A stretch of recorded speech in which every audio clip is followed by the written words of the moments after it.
우리가 생활 주변의 여러 가지 물질들이 산성, 중성, 염기성 중 어떤 성질을 가지는지 알아볼 수 있는 것이 산염기 지시학이에요. 이 지시학에 대해서 원리를 좀 알아보도록 하고요. 또 우리가 산염기에 대해서 흔히 생각하고 있는 잘못 알고 있는 오해, 이것들이 어떤 게 있는지 알아보도록 하겠습니다. 산염기 지시학을 사용할 텐데, 먼저 산염기 지시학이 실험실에서는 어떤 것이 있는지 알아보기 위해서 지시학에 대해서 먼저 알아보겠습니다. 지시학이라는 것은 정의가 어떤 용액의 산도, 우리 pH 값으로 나타내는데, 산도에 따라서 그 지시학 자체의 색깔이 변화됨으로써 그 지시학이 들어간 그 용기 속의 용액이 성질이 뭔지를 구분해주는 물질입니다. 이 성질이라고 하는 것은 산성, 중성, 염기성이 되는 거고요.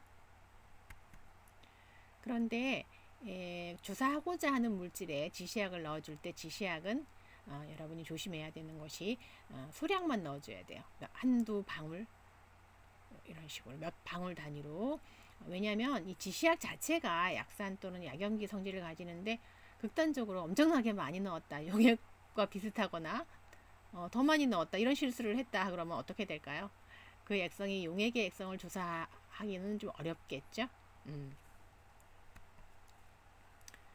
그래서 몇 방울만 넣어주고, pH 값에 대해서 한번 얘기를 해보겠습니다. pH 값이라는 것은 용액의 산도를 보여주는 값인데요. 수용액 중에서 수소이온이 얼마나 있는지, 그 수소이온의 농도를 가지고 계산을 한 값입니다. 로그를 이용해서 계산을 한 것인데요. 중요한 것은 이 값이 수용액에서 0에서 14까지 값을 갖고 7을 기준으로 7이면 중성, 더 작으면 작아질수록 산성이 강해지고 7보다 크면 염기성인데 더 커질수록 염성이 강해지고, 이렇게 여러분이 알고 있으면 되겠습니다.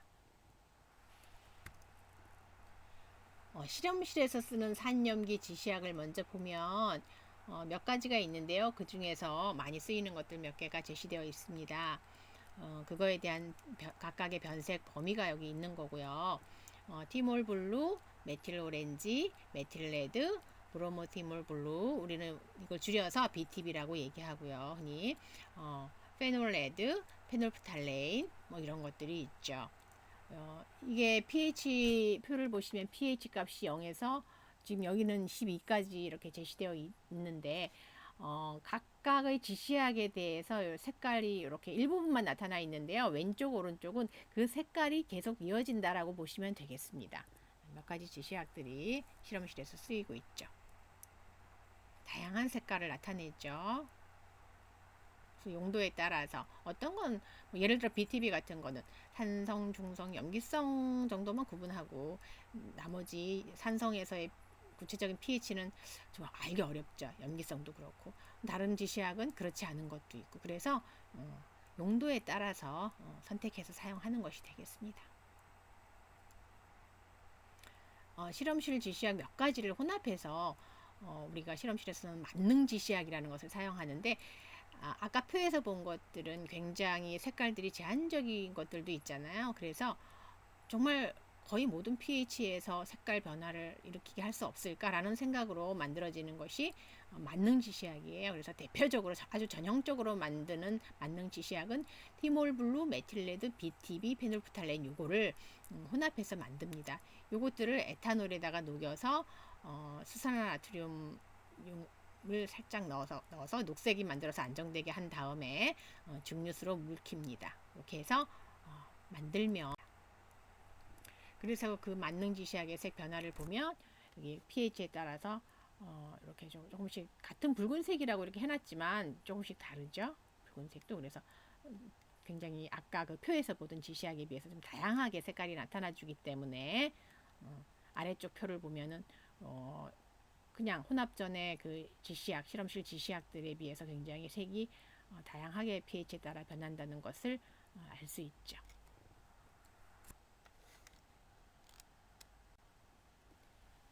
우리가 종이 형태로 지시약을 만들어서 이용을 하기도 하는데요. pH 시험지라는 것이 있습니다.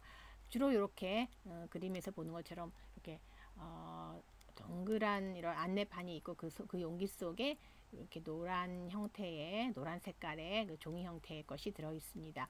이건 뭐냐면 망능 지시약을 실험실에서 만든 만능 지시약을 거름종에다 이렇게 입혀서 건조시켜서 이렇게 사용할 수 있게 돌돌돌돌 말아 놓은 것입니다. 그래서 액체에 비해서 좀 편리하게 사용할 수 있는 장점이 있겠죠. 그래서 이걸 pH 시험지라고 합니다. 우리가 산과 염기에 대해서 몇 가지 오해를 하고 있는 것이 있는데요. 그 중에서 대표적인 것에 대해서 알아보도록 하겠습니다. 먼저 신맛을 내면 모두 산이라고 생각하는 경향이 있는데요. 실제로 어떨까요? 물론 대부분의 산은 신맛을 내죠. 요구르트나 김치에는 젖산이 들어있어서 시큼한 맛이 나고, 식초 속에는 아세트산이 들어있어서 식초는 아세트산의 4% 수용액이죠. 4%로 묽힌 거예요.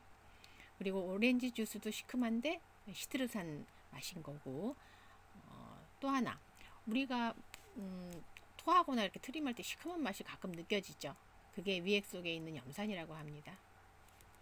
염산이 그래서 먹어보기는 어렵지만 그것을 통해서 시큼한 맛이라고 교재에 보면 그렇게 주장을 하고 있어요. 그러면 신맛을 내지 않는 산은 어떤 게 있을까요? 바로 탄산음료 속에 있는 탄산입니다. 이산화탄소가 녹아 있는 거죠.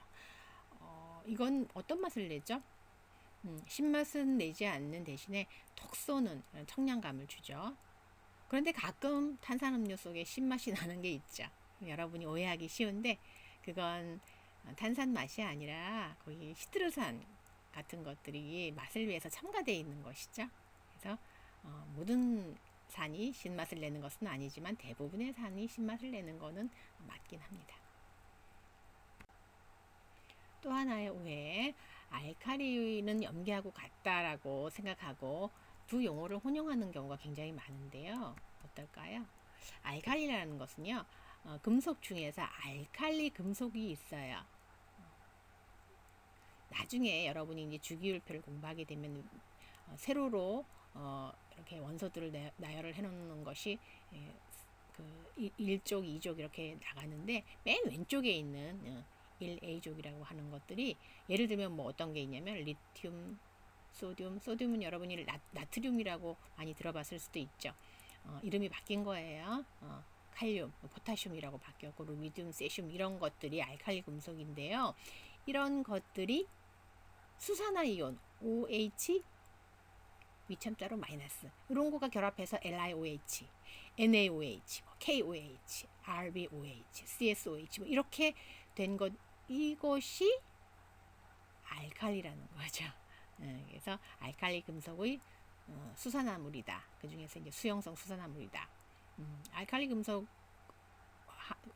결합한 어떤 화합물은 대부분 수용성이죠. 그래서 요것들을 알칼리라고 한다. 그럼 염기와는 어떤 관계인 건가요? LiOH 물에 녹으면 OH-를 낸다. NaOH도 마찬가지고 나머지 다 마찬가지네요. 이런 것들은 아레니우스 학자가 말하기를 물에 녹아서 OH-를 내면 염기다 이랬거든요. 염기의 다른 더 폭넓은 정의도 있지만 그 사람 정의에 따라서 이 알칼리들은 염기이긴 하네요. 그럼 관계는 어떻게 정리할 수 있을까요? 염기가 더 폭넓은 범위가 되겠죠.